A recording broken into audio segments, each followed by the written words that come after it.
La perfection est atteinte non pas lorsqu'il n'y a plus rien à ajouter, mais lorsqu'il n'y a plus rien à retrancher. Cette phrase n'est évidemment pas la mienne, mais l'aide de Antoine de Saint-Exupéry.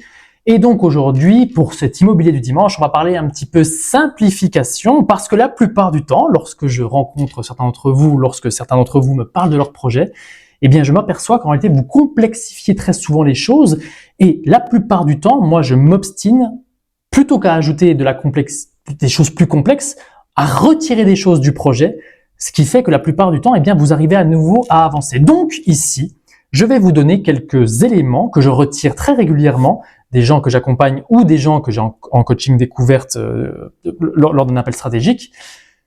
Et donc, vu que ça revient vraiment souvent, j'ai déterminé 7 choses que la plupart du temps on retire et qu'il est beaucoup plus simple ensuite, eh bien, de continuer sur son projet immobilier en particulier. Tout d'abord, le secteur. La plupart du temps, vous habitez parfois sur des secteurs qui sont effectivement très compliqués, notamment ceux qui habitent du côté de Annemasse, ceux qui habitent du côté de Paris, ceux qui sont dans des zones extrêmement chères, 5 000, 6 000 euros du mètre. Là, effectivement, il faut qu'on se retire un petit peu pour retrouver en fait un petit ticket à aller acheter pour que, entre guillemets, eh bien, vous puissiez devenir propriétaire à un moment donné sur votre projet immobilier. Mais beaucoup de personnes sont sur des zones, on va dire, parfois sinistrées, parfois qui ont beaucoup de faiblesses, mais ils en oublient, ils ne se concentrent que sur leurs faiblesses, et donc du coup, ils en oublient les forces qu'il peut y avoir sur leurs différents secteurs. Et la plupart du temps, eh bien, votre bonheur, il se trouve à côté de chez vous, et l'herbe n'est pas toujours plus verte ailleurs. Donc, dans la plupart du temps, moi, ce que je vous invite à faire, c'est vraiment de poncer le secteur dans lequel vous êtes, essayer de vraiment bien comprendre les différentes règles d'urbanisme, comprendre l'économie locale, plutôt que de regarder les informations nationales où on voit des choses les plus atroces possibles, essayer de regarder plutôt les informations locales pour comprendre quel commerce est en train d'ouvrir, quelle personne a réussi, qu'est-ce qui se passe par chez vous, plutôt que de regarder tout sur des échelles absolument monstrueuses que personne ne comprend et qui nous dépassent tous. Donc, par rapport au secteur, dites-vous bien que chaque fois que vous devrez faire une mise en location, chaque fois que vous devrez chercher des biens en particulier et que vous avez 2 heures, 3 heures aller-retour à aller faire, eh bien c'est quelque chose de compliqué. D'ailleurs, en ce moment, je mets en location eh bien un appartement du côté du Haut-Doubs. Il s'avère que le propriétaire, il est du côté de Besançon. Eh bien même lui, il me l'a dit. Pourtant, il est multi-investisseur. Il m'a dit, bah écoutez, là franchement, si j'avais su que j'aurais autant de galères, parce qu'il a acheté une surface brute, si j'avais eu autant de galères, eh bien honnêtement, j'aurais plutôt conservé mon argent et je l'aurais mis du côté de Besançon parce que ça fait longtemps que j'aurais pu louer. Donc, effectivement, si vous avez en plus des travaux à gérer par-dessus ça, soit vous avez réussi à trouver une personne de confiance qui va pouvoir jouer entre guillemets les maîtres d'œuvre et puis à qui vous allez pouvoir déléguer tout ça, ou alors vous allez trouver un chasseur que vous connaissez très très bien qui va pouvoir faire votre chasse sur un secteur que vous ne connaissez pas et vous vous dites que là, mon pouvoir d'achat sur ce secteur est meilleur. Mais sinon, pour la plupart d'entre vous, si vous voulez pas avoir à faire ces dépenses et que vous avez envie de progresser, vous, sur la recherche de biens immobiliers, eh bien franchement, allez voir du côté de chez vous. Je vous assure que la plupart des villes sont bien moins pourries que ce qu'elles en ont l'air. Et évidemment qu'il y a quelques contre-exemples, mais de manière générale, il y a du business à faire plus ou moins partout, que vous le vouliez ou non. Donc, on va déjà commencer par retirer, c'est ce que je vais faire, je simplifie souvent les zones de recherche des gens qui me contactent. Deuxième point de simplification que j'ai très souvent, location courte durée. J'ai beaucoup de gens qui me disent qu'ils veulent se faire de la location courte durée parce qu'effectivement on a des rendements qui explosent, parce que effectivement on gagne beaucoup plus d'argent.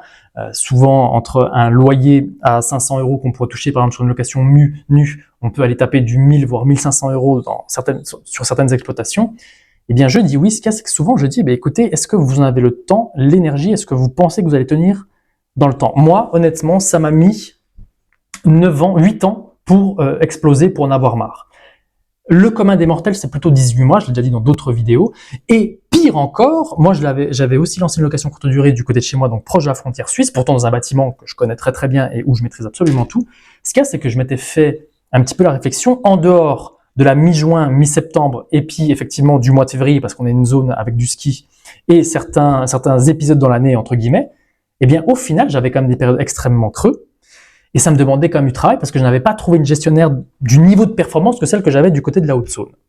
Et donc, j'ai fait les calculs tout simplement au bout de 1 an, 18 mois d'exploitation. Et je dis, mais tiens, c'est bizarre, tiens, et si je le louais à l'année, combien est-ce que ça me faisait?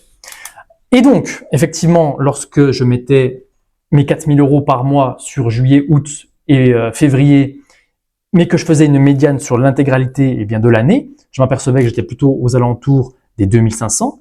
Et une fois que je retirais donc la gestionnaire quand même que j'avais trouvée, qui n'était pas toujours là, et en plus je me tapais le ménage de temps en temps, Une fois que je retirais l'électricité, que je retirais la box, que je retirais un petit peu tout, eh ben, je m'apercevais que j'avais un delta qui n'était pas si élevé entre la location courte durée et la location nue classique à l'année au sein de cet appartement qui était d'une qualité exceptionnelle, DPE, B, enfin vraiment truc nickel qu'on venait de rénover, quoi. Avec en plus un double garage, ce qui est ultra recherché par chez nous parce qu'on a de la neige évidemment.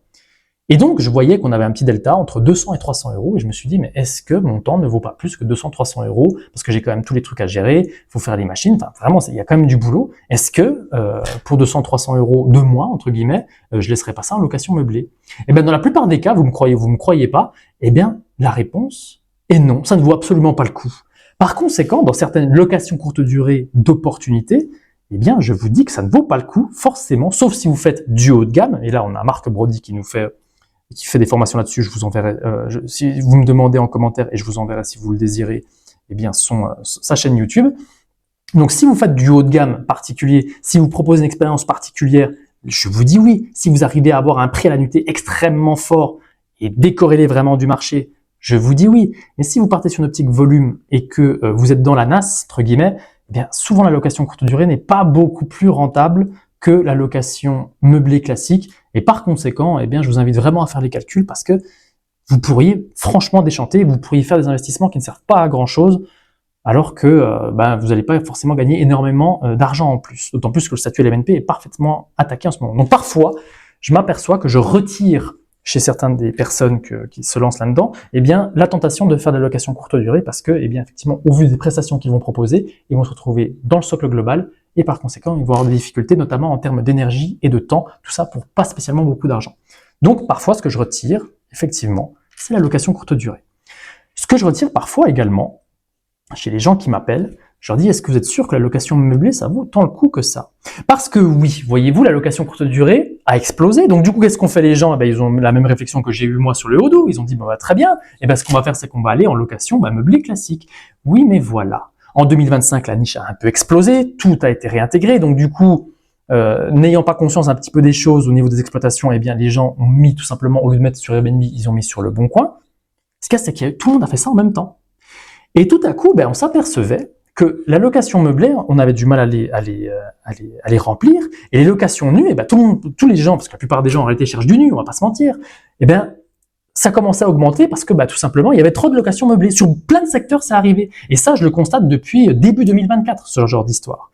Et donc, je dis parfois aux gens, au lieu de vous embêter à aller meubler forcément votre appartement, eh bien, réfléchissez bien vraiment au prix de location que vous pourriez avoir en location nue et en location meublée, parce que parfois le delta, pareil, il n'est pas si important que ça. D'autant plus que meubler un appartement, même s'il est petit, ça va vite vous coûter 3 000 euros, ça va vite vous coûter 4 000 euros.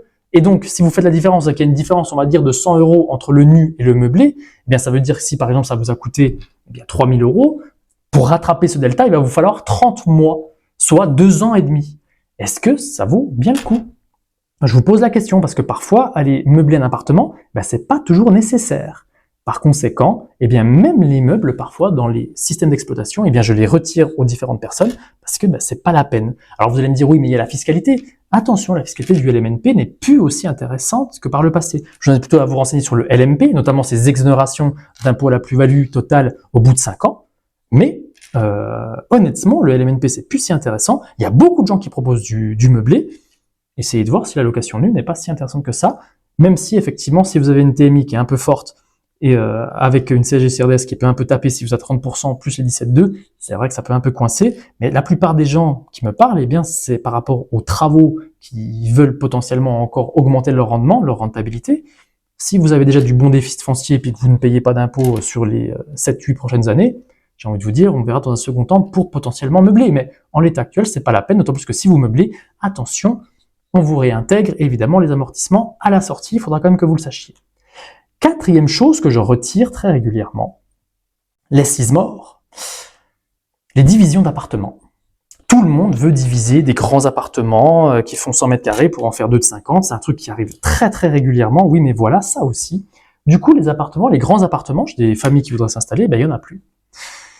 Et par ailleurs, une division d'appartements, évidemment que ça va impliquer des difficultés urbanistiques supplémentaires, surtout pour la plupart d'entre vous qui êtes en ville? Est-ce qu'on a la possibilité de justifier du parking supplémentaire si c'est le cas? Est-ce que techniquement on est capable de le faire? Est-ce qu'on a les bonnes colonnes descendantes, les bonnes colonnes montantes au niveau de l'eau? Est-ce qu'on va pas avoir de difficultés avec Enedis? Et il n'y a pas de ça pas longtemps, du côté de Belfort, quelqu'un m'avait contacté par rapport à un immeuble de rapport, secteur que je connais en plus particulièrement, et il m'expliquait que il voulait un immeuble de 4 appartements et que les 2 grands appartements du haut, eh bien, ils étaient bons à diviser. Donc déjà, pour aller retrouver de la place de parking à cet endroit-là, c'était quand même pas forcément facile. C'était faisable, mais pas facile. Et puis je lui dis, mais ton opération, là, en l'état actuel, comment est-ce qu'elle fonctionne? Là, pour l'instant, si on fait une levée de fonds quasiment intégrale, avec si on apporte juste les frais annexes, à savoir les frais de notaire et puis quelques frais bancaires, sur 20 ans, on a quand même un delta de 1 000 € par mois si on fait les travaux que tu as dit et tout ça. Si maintenant on fait les divisions et qu'on refait tous les travaux comme tu le penses, alors à ce compte-là, non seulement au prix au mètre carré, on va dépasser la valeur potentielle max, parce qu'effectivement, on développait 250 mètres carrés, et il s'avère que là, on finissait avec un prix de revient à quasiment 2 000 € du mètre pour la ville de Belfort. Dans ce secteur-là, c'était absolument pas acceptable. Donc du coup, forcément, on allait être collé à notre investissement. Et par ailleurs, je lui ai dit, mais les travaux, tu sais, c'est comme les guerres. On sait quand on les commence, on sait jamais quand on les termine. Et est-ce que effectivement, tu peux te permettre d'avoir juste 2 appartements de remplis pendant que tu essayes de faire tes travaux au-dessus, pour pouvoir ensuite toucher plus, effectivement, au lieu de gagner 2 000 € par mois en loyer, il en gagnait 3 000. Mais au final, le delta de cash flow, parce que la plupart des gens aiment bien ça, le delta de cash flow n'était pas si énorme que ça, et puis la dette qu'on mettait sur le projet était beaucoup plus importante. Alors que on avait quelque chose de beaucoup plus simple si on l'exploitait tel que le bâtiment était dessiné en l'état. Donc parfois, faire de la division, c'est de la complexification qui sert à rien. Parfois, on a des business models qui sont affichés, qui sont déjà bons. C'est pas la peine d'aller me refaire une découpe. Donc, s'il vous plaît, parfois, restez sur ce que le bâtiment est à l'origine. Ça marche très très bien. En plus, là, il y avait des grands apparts. Ça permettait d'avoir des familles. On faisait ça sur une SCI, on faisait ça sur un truc qui était un peu sympa pour éviter, parce qu'il y avait une fiscalité qui était un peu faible, un peu forte. Donc, du coup, on limitait un peu la CGCRDS. Il y avait des choses toutes simples à faire. Non, il était quand même parti sur une division d'appartement. Et pour la petite histoire, il n'a pas eu son crédit, parce qu'il a demandé trop d'argent. 5e élément de simplification au travers de mes différents coups de fil, les travaux, notamment sur les opérations d'aller-retour. Alors dites-vous bien que les travaux dans beaucoup de secteurs, hormis le luxe, dans la plupart des secteurs, les travaux, si vous faites une opération d'aller-retour, vous les retrouvez quasiment jamais. Il faut vraiment avoir des secteurs à 5 000, 6 000 € du mètre pour pouvoir aller justifier que vous avez fait une rénovation extrêmement belle, avec des beaux matériaux, avec des belles choses. Mais la plupart du temps, il faut que sur les travaux, que vous soyez extrêmement pragmatique. Dans la mesure où on veut faire de la location et qu'on veut accueillir un maximum de personnes possible, c'est pas la peine d'y aller comme un bourrin sur la déco, c'est pas la peine d'y aller comme un bourrin sur la cuisine, c'est pas la peine d'y aller comme un bourrin sur la salle d'eau ou sur la salle à manger. Vous faites les choses propres, efficaces.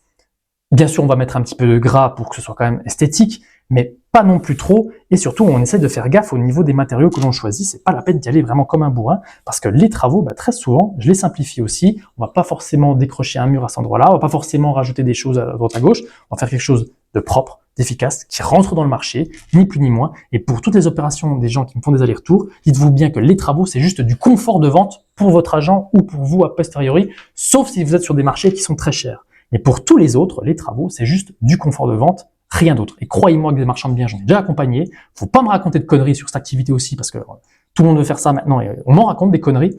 Donc, pour les opérations d'aller-retour, votre bonne opération, elle est faite, d'ailleurs, comme un investissement au niveau des marchands de biens, elle est faite à l'acquisition. Si c'est bien acheté, vous n'aurez pas de problème. Si vous l'avez acheté de travers, vous essayez de vous récupérer avec des travaux, ça va être compliqué. Donc, soyez pragmatique sur les travaux, soyez efficace. Je ne dis pas qu'il ne faut pas en faire. La plupart du temps, il faut en faire. C'est-à-dire sur les opérations avec travaux qu'on fait le plus d'argent, ça d'accord. Mais bordel, soyez pragmatique, s'il vous plaît. 6e chose qu'il y a souvent à faire, et là je vais être un peu plus global, c'est notamment au niveau du dossier bancaire. Dites-vous bien qu'un bon dossier bancaire, c'est un dossier bancaire qui est relativement simple. Ok. Moi, j'ai eu beaucoup de sujets avec ça parce qu'effectivement, j'avais beaucoup de choses en nom propre et donc du coup, j'avais plein de lignes de crédit, si vous voulez, avec des loyers qui étaient en face, avec plein de comptes différents. Donc, chaque appartement avait, entre guillemets, sa ligne, chaque appartement avec ses rentrées d'argent, avec ses trucs. Donc, c'est bien, c'était bien organisé, mais pour celui qui portait l'exploitation, à savoir moi en l'occurrence, et pour un banquier professionnel. Mais dans la mesure où on veut faire des belles opérations d'investissement locatif, eh bien, la plupart du temps, en réalité, eh bien, on fait plutôt il faut que le dossier bancaire soit simple pour qu'on soit suivi. Dites-vous bien que votre partenaire bancaire, votre banquier qui vous suit au jour le jour, qui vous appelle quand vous êtes un peu en découvert, eh bien, cette personne-là, elle fait de la résidence principale et elle vend des assurances. Donc, si vous vous ramenez avec des comptes bancaires découpés dans tous les sens, qu'elle ne comprend pas ou effectivement les lignes, elles ne ressemblent à rien, parce que ce n'est pas simplifié, eh bien, croyez-moi qu'en réalité, ça va plutôt être un point négatif. Et la plupart du temps, le dossier bancaire, on va essayer de limiter au maximum les lignes pour que ce soit le plus lisible possible. Pareil, il y a des gens qui viennent avec des beaux tableaux d'amortissement, des belles choses, c'est très bien, mais attention parce que vous basculez très très vite sur la banque professionnelle. Et à ce compte-là, vous arrivez sur d'autres modes de financement, c'est très bien les banques professionnelles, mais attention comment vous emmenez les choses parce que dès que vous arrivez, vous allez débarquer sur une banque professionnelle, ça peut être des prêts sur 20 ans, ça va être des prêts sur 15. Et ça aussi, j'en ai fait la meilleure expérience. Donc voilà, il faut que votre dossier bancaire soit le plus lisible possible, le plus simple possible, pour que vous maximisiez vos chances d'avoir vos financements. Et enfin, 7e et dernière simplification que je fais tout le temps, les structures juridiques. Déjà, il faut que vous arrêtiez avec les holdings, à moins que vous ayez une société commerciale avec le système Murphy qui crache des 300 ou 400 000 euros de résultats nets par an. Sinon, les holdings, ça sert à chapeauter, en fait, si vous voulez, votre patrimoine. Ça arrive à la fin. Mais si vous vous ramenez en dossier, en prêt de financement avec une holding, vous allez simplement vous faire retoquer parce que c'est une complexification juridique majeure. Donc, on la met à la fin, la holding. Enfin, si vous essayez d'acheter avec une commerciale, pareil, vous allez tomber sur donc une SAS, une SARL de famille, ce que vous voulez. Vous allez donc tomber avec une responsabilité limitée. Par conséquent, les demandes d'apport vont être énormes et donc les banques ne vont pas forcément vous suivre. C'est plus complexe. Vous avez des frais en plus, des frais juridiques, des frais de comptabilité, des frais fiscaux, des frais administratifs. C'est un bordel sans nom. C'est beaucoup plus complexe et parfois, franchement, sur les opérations que parfois vous me montrez, c'est pas la peine. C'est pas la peine. Et enfin, dernier point, la SCI à l'IS. Effectivement, c'est quelque chose qui est très recommandé et très recommandable, mais pareil, si c'est mal amené, si c'est on ne fait pas une SCI à l'IS sur un studio à 50 000 euros à Vesoul. On fait ça sur des projets qui sont quand même un peu plus gros. Et donc, si vous voulez faire un petit studio à Vesoul, j'ai rien contre les studios à Vesoul, j'en ai eu un, d'accord. Okay, donc, c'est pas pour mépriser qui que ce soit. Mais, s'il vous plaît, ce genre de structure, on l'utilise sur des dossiers quand même qui sont un peu plus gros. On a une fiscalité qui est quand même relativement lourde lorsqu'on est à l'IS sur de l'immobilier, et donc on va dire qu'on aura la fiscalité des professionnels. Donc souvent, c'est pas la peine non plus d'aller taper de la SCI sur des projets, on va dire, à taille humaine. Donc voilà, dans la plupart des cas, mais surtout la holding, surtout retenez ça, la holding, parce que si vous avez un peu de sous et puis que vous vous dites, ouais, je pourrais faire ci, ça, et vous vous dites, ouais, je vais faire remonter des sous dans ma holding parce que ça me coûtera moins cher, ça marche pas comme ça. Ça marche vraiment pas comme ça. Puis si le banquier google votre nom, puis il voit de la holding, je sais pas où, ça va vraiment mal se passer. Donc, s'il vous plaît, ces montages-là, souvent, c'est les comptables qui les recommandent. Pourquoi? Parce que ça leur fait 2 comptabilités au lieu d'une. Donc, vous payez 2000 euros 2 fois dans l'année au lieu d'une fois. Donc, voilà, faites gaffe quand même à ces montages-là, ça sert à rien. Et puis, le nombre de dossiers qu'on présente avec une holding ou en SAS qui passe pas, alors qu'en nom propre, en SCI, ça passe très bien. Ça arrive tellement souvent que je suis obligé de vous le dire parce que souvent je simplifie et je dis aux gens de se calmer avec les holdings et les commerciales parce que ça marche pas quoi. Donc voilà les 7 leviers de simplification que vous pouvez mettre en place dès aujourd'hui si vous êtes en recherche active de projets immobiliers. Oui, la période est un petit peu plus dure. Oui, il y a une incertitude politique, mais croyez-moi bien que c'est normal, ça fait partie du jeu. J'espère que cette vidéo vous a plu. N'hésitez pas à vous abonner et pour ceux qui sont intéressés, vous avez un lien en description pour rejoindre le groupe d'entraide WhatsApp. Je vous remercie d'avoir suivi jusqu'ici et je vous dis à très vite pour de nouvelles vidéos. Ciao, ciao, ciao!